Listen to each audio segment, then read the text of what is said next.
Robert, my brother, had got this grant to do some kind of work out there.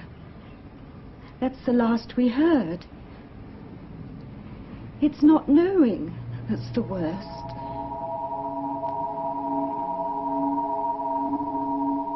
If I were to say I'd noticed anything unusual, it would really only be with hindsight. There was nothing strange about her behavior. She simply disappeared.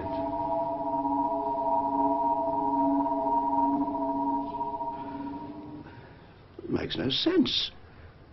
I mean, how can people just vanish off the face of the earth in this day and age? We've a right to know what's going on.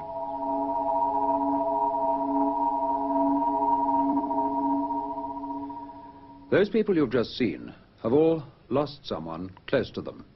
A relative, a colleague, a friend. Lost in mysterious circumstances, sudden and inexplicable disappearance without trace. If you're wondering what this sort of story, important and even tragic though it may be, has to do with Science Report, well, we have to go back in time some 18 months, when we began work on another film which examined the scientific brain drain from Britain. That film was never completed because our inquiries led us into some strange and unexpected byways. And they, in their turn, led uniformly to a blank wall. A blank wall below where I'm standing now at the car park of Terminal 3 of London's Heathrow Airport. We begin this special report with part of that uncompleted film from our reporter, Colin Benson. Dr. Anne Clark, who works in this building, is one of Britain's younger generation of research scientists. Her speciality is solar energy. Like many others in her position, Anne Clark is contemplating joining the brain drain and leaving the country. Well, it's entirely a question of facilities. I mean, look at the mess I'm supposed to work out of. Look at this building. If I and people like me are going to do the job we've been trained to do and are capable of doing, then we must be given the means of doing it.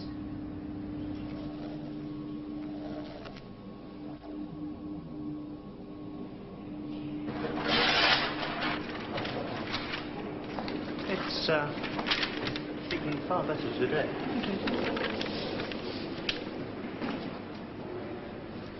Shortly after this film was taken, Anne Clark made a decision. It was not, however, a decision she felt able to talk about. Anne, they won't let us into the building. They say they've had orders not to. Yes, I know, I'm sorry. Well, can you tell us exactly what's going on? No, I'm sorry, I can't go on with the film. I'm going away. What exactly is happening? I can't say anything. That is the last piece of film we have of Dr. Anne Clark. What was going on brought Anne Clark here to the car park of number 3 terminal, Heathrow Airport. She told friends she was going to New York.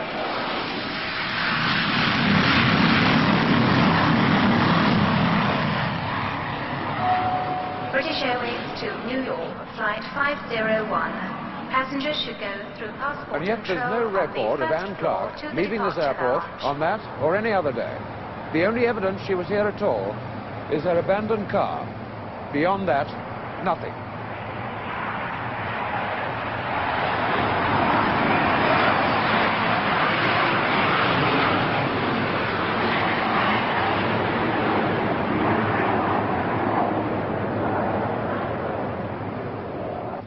Well, I've done everything I can to try to get some kind of answer. But there's nothing. They just say, we're sorry, but we don't know anything about your brother. Robert Patterson is, or rather was, a senior lecturer in mathematics at St. Andrews University. These photos were taken by his sister when he, with his wife Eileen and 2 children, left this house on the morning of November the 9th, 1975, and set out by car to London's Heathrow Airport. What happened after that, we don't know. On leaving the Royal Air Force, where he worked in special projects, Brian Pendlebury had told his parents that he was going to work for an electronics firm in Sydney, Australia. He sent photographs of his life out there, and for a time kept in touch by letter. Then there was this friend of hers who was going out there, and we said, why don't you look up our Brian and give him a surprise? Well, he got there, the address was given him. They never heard of Brian.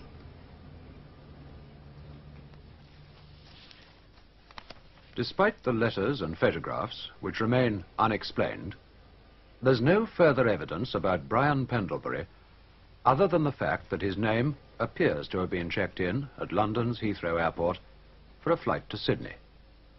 That, so far as we can discover, is the last anyone ever saw of him.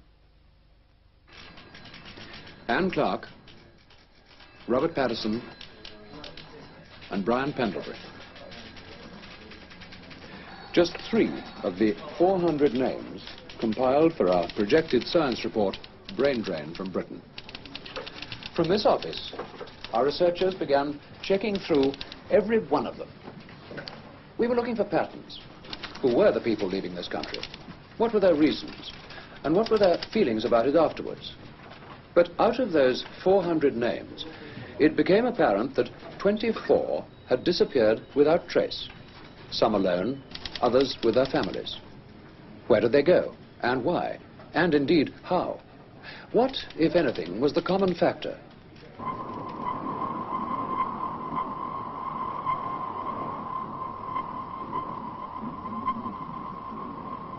Jodrell Bank Radio Telescope, where, although no one realized it at the time, the second part of our complex story was beginning to unfold. Sir William Ballantyne, distinguished radio astronomer, was setting out on a journey he was never to complete.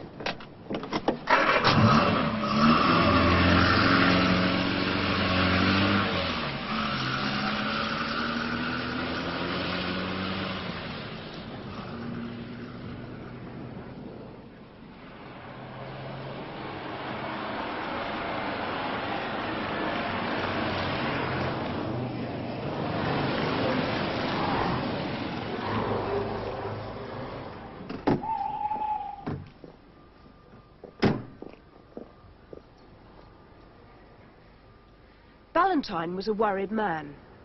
That much we know from a phone call he made from this isolated box, not far from the main London motorway. He called an old friend, news agency managing editor John Hendry.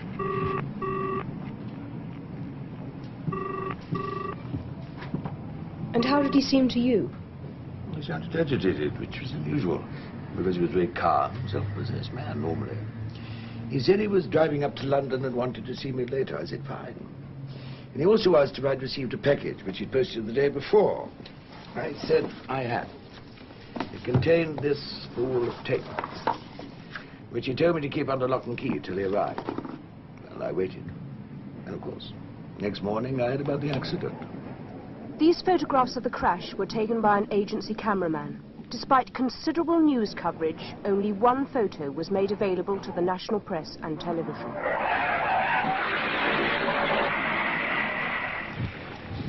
Our own independent experts examined those photographs and the site of the accident itself, where I'm standing now.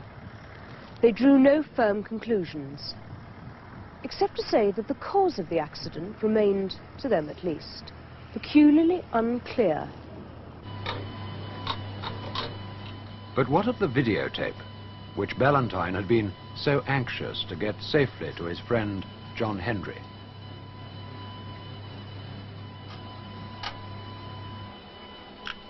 Apparently nothing. No picture, just the ceaseless noise of space. No different from countless other tapes in the archives of radio astronomy.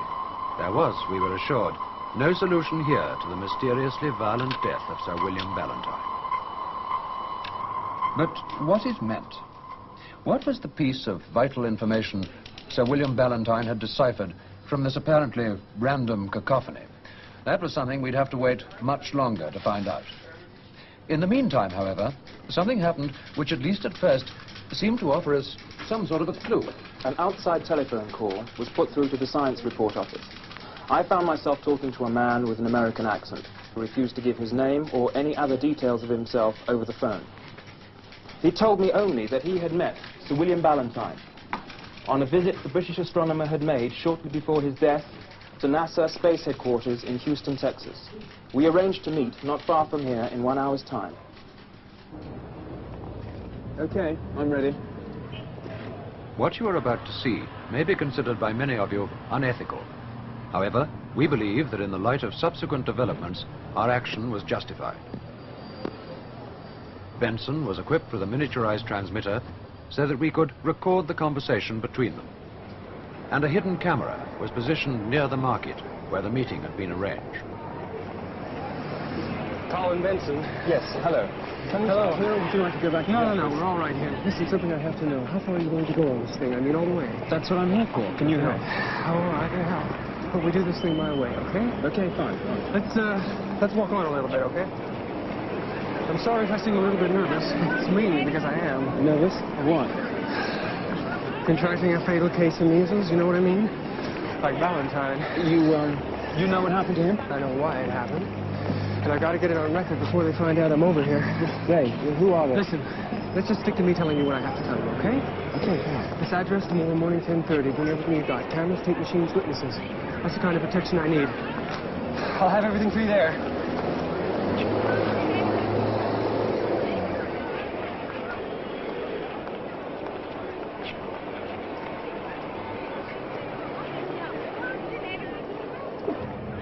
Colin Benson arrived at the address he was given shortly before 10:30 the next day. That's it. Together with a full camera crew. Okay, drive in. Okay, sound? Yep, running.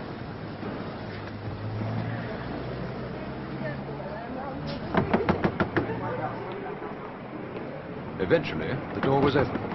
We show you the next part of the film, uncut, and exactly as we shot it on that day. Take one.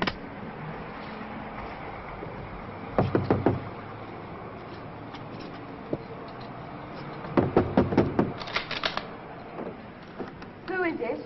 Anglia Television. Science report. Who? This is number 88, isn't it? Yeah, 88. We're here with the television crew to see a Mr... Is there an American... You mean Harry? That's it. Can we come in, please?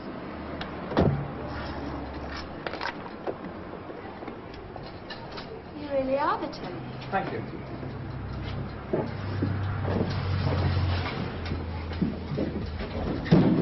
I don't know what this is all about, but you're not going to get much out of Harry right now. Come on, lads.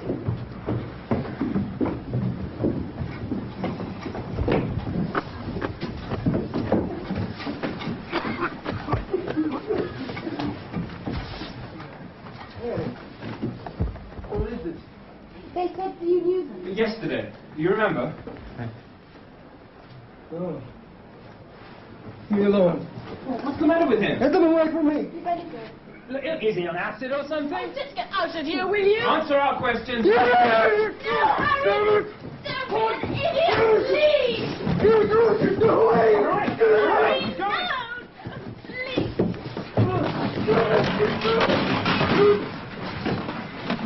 All right, we're going, okay? It was the last we saw of the mysterious young American. Despite returning with the police barely half an hour later, who kept watch on this house for several days, we found no one. Elsewhere, however, more pieces of this strange pattern continued to fit into place. The great world drought of that summer was unequaled in recorded history. Europe's normally green dairy country was reduced to a dust bowl. Cattle, finding no moisture in the grass, had to be provided with increasingly scarce water and fed next winter's fodder. In Britain, it was the same story of parched fields and poor crops. In France, forest fires out of control devastated huge areas of woodland.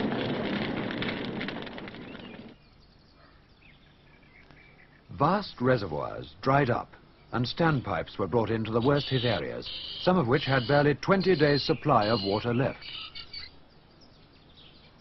The River Thames was reduced to its lowest level in living memory.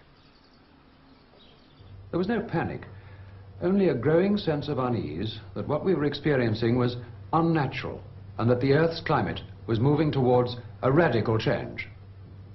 Melbourne, Australia, where the Yarra River was reduced to a polluted trickle in which fish and water life were almost completely destroyed.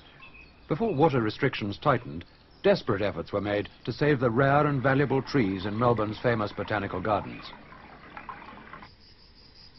Northern India was in the grip of the worst heat wave for over 50 years. In Bihar, the temperature reached 48 degrees centigrade, 120 degrees Fahrenheit. Thousands died, and the hardship to animals and crops was unimaginable. The African desert continued its encroachment on fertile land, destroying all in its wake.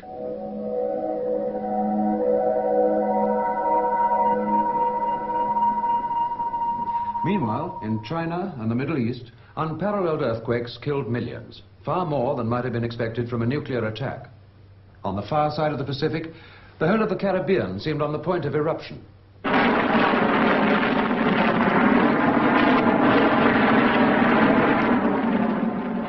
Volcanoes, thought to be extinct for thousands of years, were suddenly erupting into dreadful life.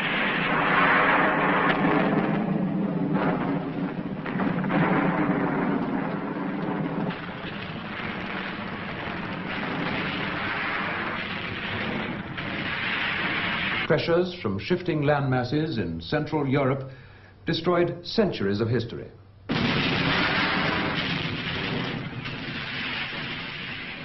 In parts of Italy and Yugoslavia, many ancient towns were reduced to rubble. International rescue teams evacuated thousands from the threatened area, but many others were too broken by the experience to leave. Scientists began to suspect that the balance of the Earth's ecology was far more delicately poised than they'd yet realized.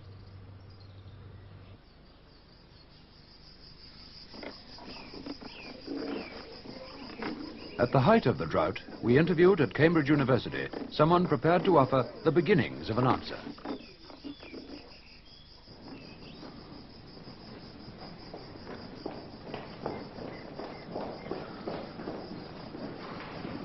You hear them? Not something you'd expect in this country. Heat, of course. Gerstein's theories, when he first put them forward over 20 years ago, had been almost universally dismissed. He was called an alarmist and a pessimist. Events proved him, on the contrary, to be something of an optimist. By the late 60s, the Earth was already so trapped within an envelope of its own pollution that heat from the sun and the Earth's industrial processes was having increasing difficulty in escaping. 10 years earlier than Gerstein's prediction, the notorious greenhouse effect, a thickening of the outer atmosphere due to the 8-fold increase in the carbon dioxide levels, had become a reality. As the atmosphere became more dense, extreme variations of temperature were experienced, from intense heat to equally unprecedented cold. North America suffered the worst winter on record. Rivers froze solid, and even the great Niagara Falls was halted. In many areas, a state of emergency was ordered by the newly elected President Carter. But the most frightening discovery which scientists made was that last year's unmelted snow line is the next step to a future and unavoidable ice age.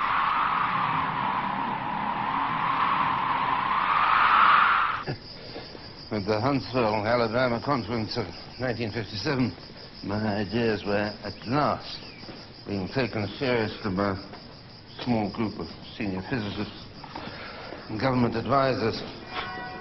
But by then, of course, it was too late. What was this with those people? Can you tell me what happened at Huntsville? The usual thing. The politicians come running to us as though we can reverse the course of nature. When we tell them we can't, they say, why didn't we do something earlier? When we tell them they prevented us, they start squabbling among themselves. Rabble. Was anything achieved by the conference? There was some discussion. Secret. Can you tell me anything about that? It was all very theoretical. Well, look, I can understand your reluctance. Look, all I'm prepared to say is there were 3 alternatives for discussion. The first 2 were crazy. We forget about them. There's a third alternative. Maybe not so crazy. But I don't know whether anything was ever done about it. Can you tell me what it was? At the time that interview was filmed, Carl Gerstein refused to say anything further about Alternative 3. In the second part of this special program, we shall show you how we uncovered that information for ourselves. We'll also be bringing you a remarkable interview with former astronaut Bob Grodin, filmed in secret at his hideaway in New England. Stay with us then.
This is astronaut Bob Grodin before his first moonwalk. More than one of the men who were part of that first Apollo program found it difficult to readjust to life back on Earth, but no one more so than this man.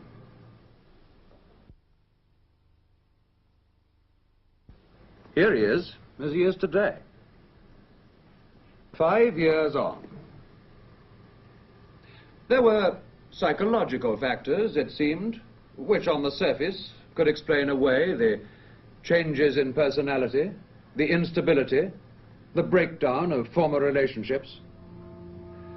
But what exactly were those psychological factors?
Bravo Tango, Jezebel. A form of code, but meaning what? Certainly nothing to the 600 million people listening on Earth below. From Boston, Massachusetts, we arranged for ex-astronaut Bob Grodin to talk to us. The interview was filmed to be edited later. Can you hear me all right? Can you hear me in Boston? Yeah, go ahead. Grodin showed no reluctance to discuss the breakdown he'd suffered after his return from space. But nothing remarkable seemed likely to come from the interview until I asked this question. It's been suggested, among others by some very responsible people, that you, all of you on the Apollo program, saw far more out there than you've been allowed to admit publicly. Would you like to comment on that suggestion? Look, what the hell are you trying to do to me? Hmm? Can I ask you that? What the hell are you trying to do to me? Well, I was only trying You trying to screw me? Is that what you're trying to do? You trying to screw me? Like that dumb bastard Ballantyne? Is that what you're trying to do? Well, why me? I was up there to do a job, man. That's all I was up there to do. I don't have to answer Oh, questions. hell. What's the matter with Sorry, this thing Tim, now? It's not this end. Somebody's pulled a switch somewhere. That somewhere, so far as we could discover, was neither in London nor in Boston, but in the satellite connecting the two. The incident has never been explained. Nevertheless, that one word, Ballantyne, was enough to send Colin Benson and a camera operator, with some very innocent-looking home movie equipment, across the Atlantic, posing as tourists. This is what they brought back on 8mm film. I would never have found Bob Grogan unless he had been willing that I should. But starting with the few leads I had, I was brought eventually to the remote bungalow where he now lives. You want a beer? Mm-hmm. Sure. This one. I'll wait. Annie! Annie, can we have a couple of cold beers? Well, what do you want to do? Do you want to do it out here or in there? Doesn't make any difference. I don't think we're going to have a private conversation. We're fine here. Huh? Michael, baby, meet the professor. Hi. Thank you. You want to reveal all? Well, that's Annie. She's not my daughter, right? You put that on the record. Right? You got it, Bob. She's a great kid. Well, without her, I'm pretty lucky. We talked for an hour before Grodin became willing to discuss our previous and abortive satellite interview. You try that. Cheers, thanks. What exactly can you tell us about Ballantyne?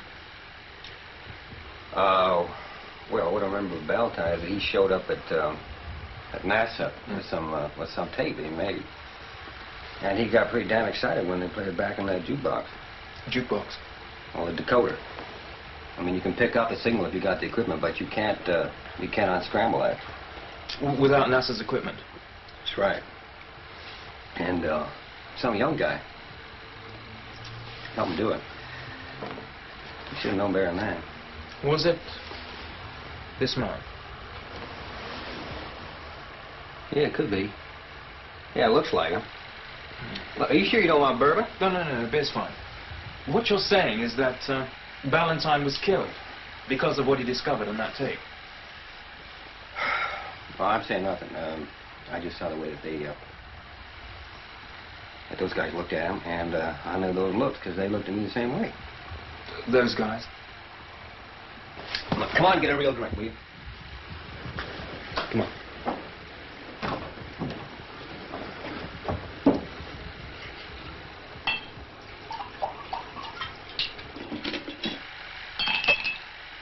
Okay, Bob.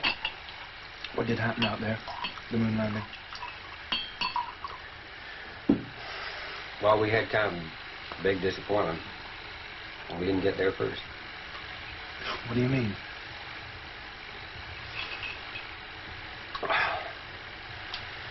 Those later Apollos, they're just a smoke screen. They cover up what's really going on out there. And the bastards, they didn't even tell us. Nothing. Well, what is going on? Well, how the hell should I know? You asked the Pentagon, you phoned the Kremlin after all they were first out in space. I mean, you don't think they just gave up, do you? Give up? I'm gonna drink. You want a drink? No, I don't need this. Bob, you got to tell me, what is going on? I mean, what did you see? Well, we came down the wrong place. And it was crawling. Maybe what we were on looked like a milkworm. You're talking about men from Earth? Do you think that they need all that crap down in Florida to get two guys up there on a bicycle? The hell they do. You know, You know why we're there? To give them a good PR story for all the hardware they're shooting out into space. I mean, we're nothing, man. Christ, we're nothing.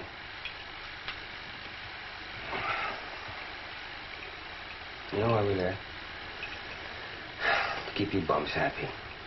Stop you from asking questions about what the hell's really going on out there. Look, that's it. That's it. End of the story. That's it, finish. What's the luck? What's the luck? Ready? Fear, suspicion, unanswered questions, possibly murder. What were we dealing with? Back in London, we did what we could to investigate the claims made by ex-astronaut Bob Grodin. Catherine White reports. The Institute of International Political Studies is a non-government organisation based in London's St James's.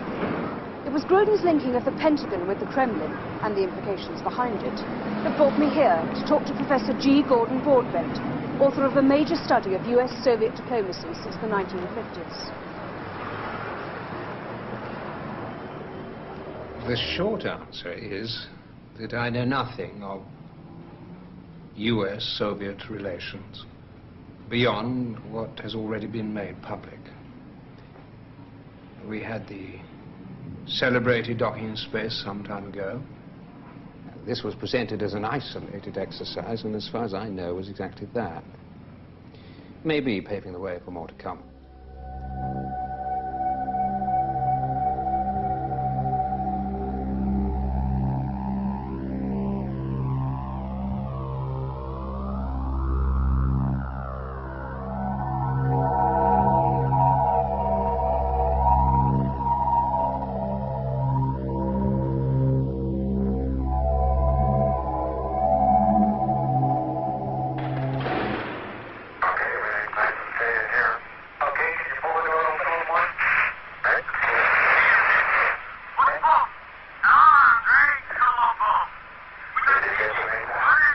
Though on the broader issues of Soviet-US cooperation, there is an element of mystery which puzzles many people in my field. To put it at its simplest, none of us can understand how it is that the peace has been maintained for the past 25 years. You mean the experts are baffled? But also, for once, in agreement. The popular myth that it's been improved for the balance of nuclear power doesn't, frankly, hold up entirely. And the more you look at it, the less sense it makes. There are too many imbalances, especially when you put it in the perspective of history. So what is your explanation? Essentially, what we're suggesting is that at the very highest level of East-West diplomacy, there is operating a factor of which we know nothing. Now, it could just be, that this unknown factor is a massive but covered operation in space. As for the reason behind it, well, we're not in the business of speculation. T-minus, guidance is internal. 12, 11, 10, 9. Ignition sequence start. 6, 5, 4, 3, 2, 1, 0. All engine running. Liftoff. We have a liftoff. 32 minutes past the hour. Tower cleared.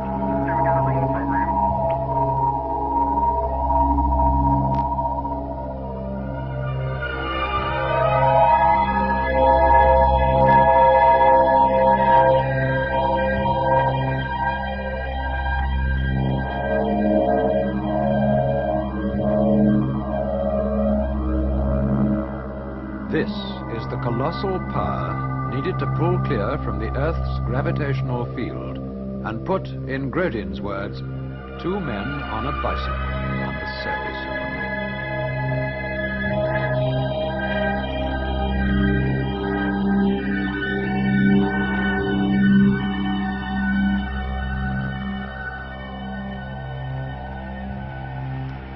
I'm going to step off the land now.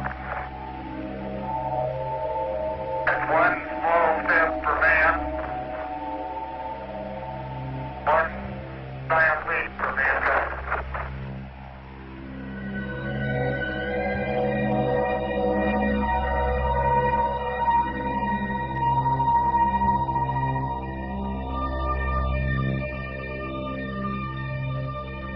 But suppose such immense power did not have to be chiefly consumed in merely getting into space, but could start from space. What kind of travel would that bring within our grasp? Obviously, we could go further with less power, or send a much larger craft. In fact, the only way we're going to see space travel on any scale is by this kind of extraterrestrial launching. For instance, from a space platform orbiting the Earth. Or the moon. Sure, yeah. If we could get the material there to build a craft, it'd make real good sense. Could we transport the materials there? It'd take one hell of a shuttle, but yeah. We have the machines now. In theory, we could do it. Especially if we had some sort of international cooperation. International cooperation in space. A space shuttle, but shuttling what to where? We also hear talk of Russian and American skylabs and the men who live and work in them for several months at a time. But what are they all doing up there in space?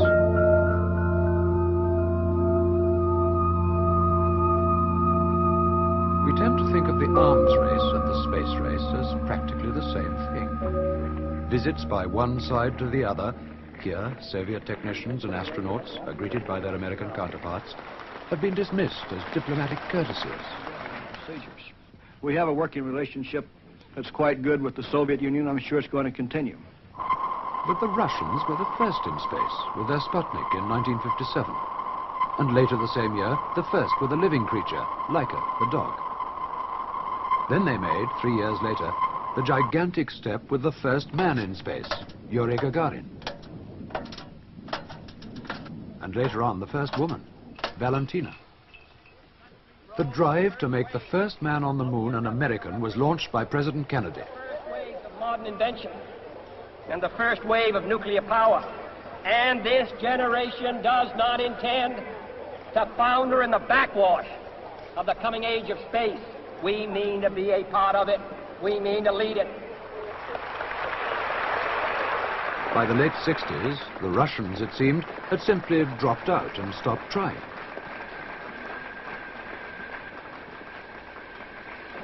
And yet today, Cape Canaveral is virtually abandoned, a desert of reinforced concrete and steel. The most ambitious project in the history of mankind seemed to be over. Are we to believe that this is where it all ends? Of the estimated 2,000 launchings from Earth to space, at least 60% have been by the Russians. The near side of the moon's surface, the side visible to us here on Earth. The flags indicate acknowledged landings of American and Soviet craft. Among the spaceships the Russians sent up was the Vostok, supposedly not intended to reach the moon's surface. But in 1972, this sighting was recorded. More detail, please. Can you give more detail of what you are seeing? It's something flashing. It's all so far. Just a light going on and off by the edge of the crater. Can you give me the coordinates? Well, there's something there. Maybe a little further down. It couldn't be a Vostok, could it? Well, I can't be sure. It's possible. The Russian Vostok flights took place in the early 60s. They were, as we've said, Earth-orbiting spaceships, not designed to reach the moon. So what are we to make of this casual suggestion by Houston Mission Control, and an equally casual acceptance by the lunar module, I believe, that in 1972, an obsolete Russian spaceship is orbiting the moon, flashing its lights?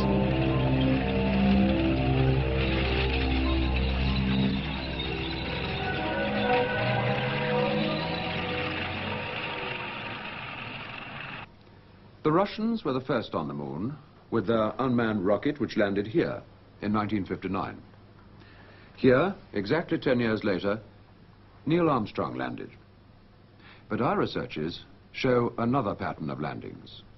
On the far side of the moon, the dark side, the side hidden from us here on Earth.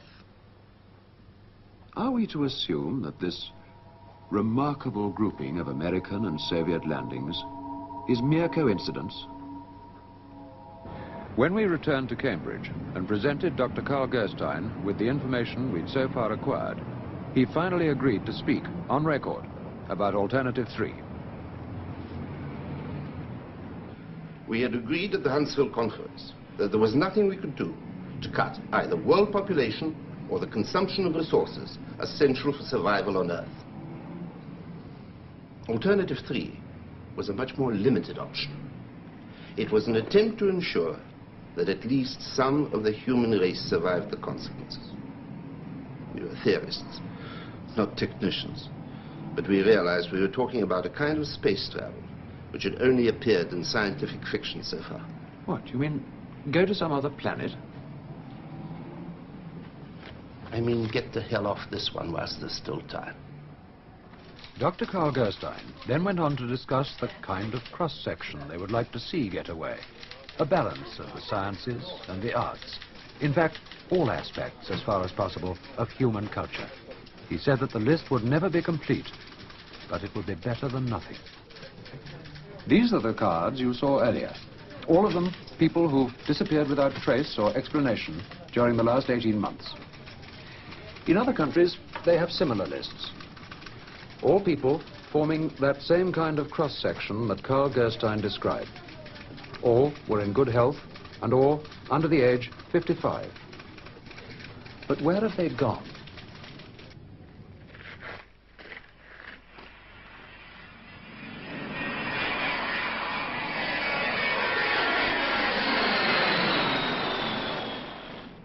Here is a picture of a supposedly dead planet, the nearest one to Earth. Mars would appear to offer little prospect of survival if these photographs from Viking 2 are to be believed. But are they? Charles Wellborn himself seemed surprised that the Americans, after spending so much money in putting the probe on the surface of Mars, should then equip it with a camera that only focused up to 100 meters, or, as Colin Benson suggested, the average size of a large film studio. What's your answer? Well, you got to remember that all these pictures that we get come in through NASA, and then they're given to the rest of us. If they say it's Mars, we have to believe them. It's the same thing with audio. I mean, we don't hear everything that's said between mission control and the spacecraft. There's a second channel. They call it the biological channel. Officially, it's just for reporting on medical details. In effect, it's the one they switch to when they have something to say they don't want the whole world to listen in on. I mean, sure, that could be a studio in Burbank. But I mean, for God's sake. Mariner 4 passed close enough to Mars to send back the best photographs of its surface we'd had so far. But was it all just like this? Mars has always been a source of fascination to mankind and a mystery. In the early days of astronomy, Mars was believed to have artificially constructed canals, which was taken as evidence of intelligent life on the planet. Later, this theory was discredited. In its place, we had a picture of barren, inhospitable planet, inimical to the survival of any form of life. Then, more recently, an interesting idea was put forward. Suppose life had existed on Mars. As the climate and other conditions worsened, any surviving life would have formed into a state of hibernation, awaiting the return of more favorable conditions.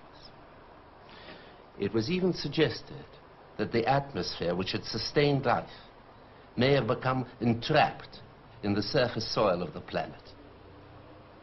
There was an occurrence several years ago which made this theory very persuasive.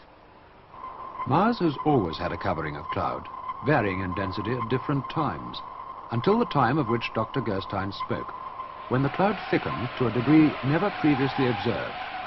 This happened and was scientifically recorded in 1961. It was obvious that storms of colossal proportions were taking place on Mars. When the clouds eventually cleared, some remarkable changes were seen. The polar ice caps had substantially decreased in size, and around the equatorial regions, a broad band of darker coloring had appeared. This, it has been suggested, was vegetation. Carl Gerstein's theory was that these storms could have been caused by a nuclear explosion delivered from Earth. The same year, the Russians had a great space disaster. Only the various facts are recorded, the rest was kept secret. A rocket blew up at launching. Numbers of people were killed, large area devastated. What were the Russians trying to launch, and did they succeed? Was the rocket carrying a nuclear device, which would account for the devastation caused, a nuclear device which at a second attempt was delivered to the surface of Mars, causing the dynamic changes recorded in 1961?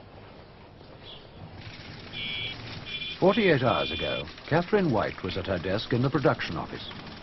As a matter of course by now, all incoming phone calls were recorded. Hello, science report. Can I speak to Tim Brinton or Colin Benson? I'm afraid they're not here just now. Who is it, please? Can you get a message to them? Yes, I can. Just tell them the girl who was with Harry. Tell them I'm back at the house and to get here fast. And bring cameras. I'm not talking except on record, okay? What happened to Harry? I don't know. They promised me that if I throw Well, you who off are the they? Listen, Harry wanted you to have this. I've no idea what it is. Please, you've got to get me somewhere to hide. Don't worry, we'll do that. I've no idea what it... I don't know what it does. It's a printed circuit. He said that you had to fit it to, an IC something 40. Yes. And you get a jukebox. Does that mean anything? We've heard of it. And he said that you've got to, play back Ballantyne's tape. That's all. We connected up the printed circuit and played once again the videotape that Sir William Ballantyne, before his death, had sent to his friend, John Hendry. This time, we obtained an acceptable picture, which you are now about to see as we saw it. Comrades, can you hear me in Georgia? Get the picture on the TV. We're getting a good picture here and can make a fair amount of detail. How is it with you? Fine here, Houston, Roger. Stand by your scan. Can you remind me your sound because I remote control sequence camera for scanning.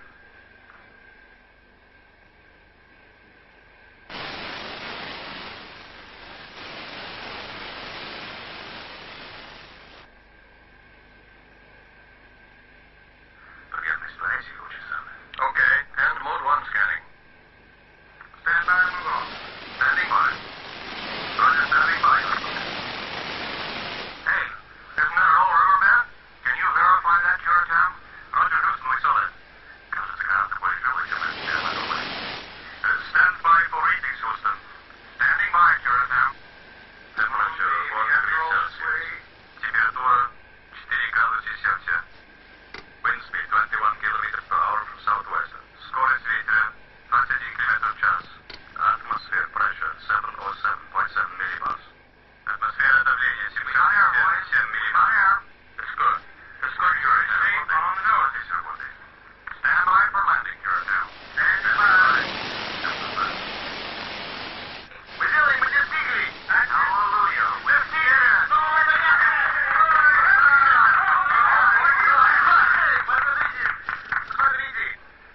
My God, what is that? Something moving. Something moved there. What the hell is it? Что там двигает по тебе? Смотрите, здесь вода и воздух. Boy, if they ever take the rifle off this thing, it's going to be the biggest day in history. 22nd May, 1962. We're on the planet Mars, and we have life. Замечательно! Отлично! Поздравляем! Наконец-то!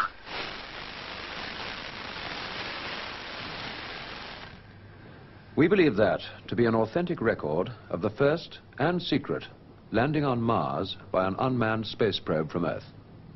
We also believe the date given, May the 22nd, 1962, to be accurate.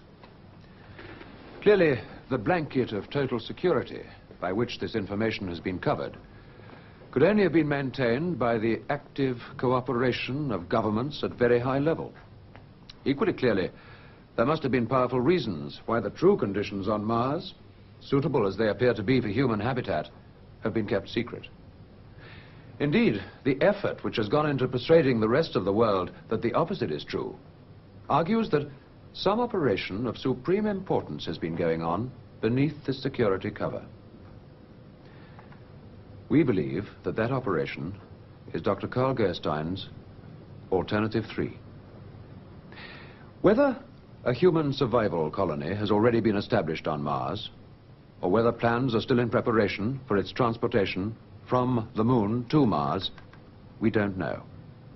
But we put out this program tonight as a challenge to those who do know to tell us the truth.